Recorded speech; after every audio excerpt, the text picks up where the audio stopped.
My name is Sergeant Rick Schiff. I'm an 11-year veteran of the San Francisco Police Department. I hold the department's highest Medal of Honor for bravery. That used to mean a lot more to me than it does now.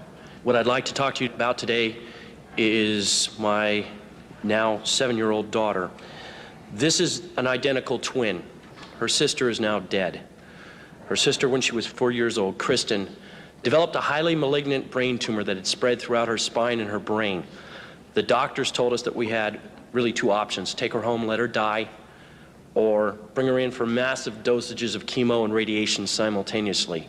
In either event, she was going to die. They were quite certain of that, and very quickly. Believing her only chance to be the standard route, we gave her the chemo and radiation. It burned her skull so bad she had second-degree burns and her hair never came back.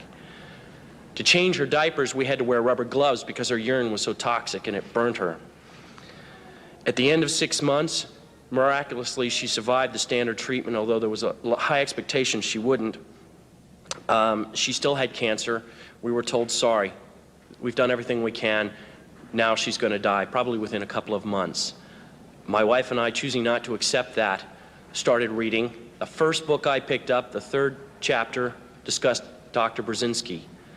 As you may guess, I have some expertise in fraud. In fact, I'm quite certain there are enough attorneys in the room that I could be vordeered as an expert in fraud. And I conducted my own investigation.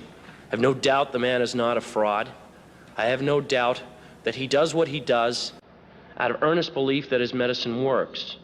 And now you're in a position to judge for yourselves whether it works or not. But it's well established by the FDA that it's non-toxic. 18 months later, we took my daughter off the anti-neoplastin. She had not died. She had no signs of tumor. She remained free for 18 months of cancer. Within a month, the cancer was widespread in her brain.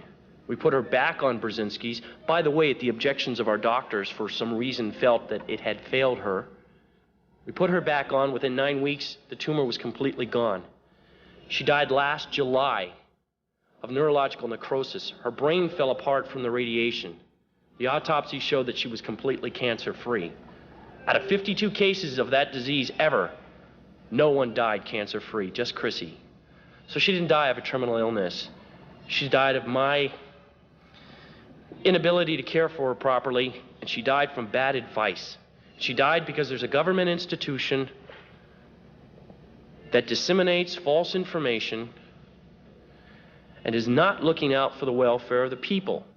You know, ladies and gentlemen, I swore an oath 11 years ago, and I think most of us in this room swore it at one time or another, to uphold the Constitution. It says life right in the beginning.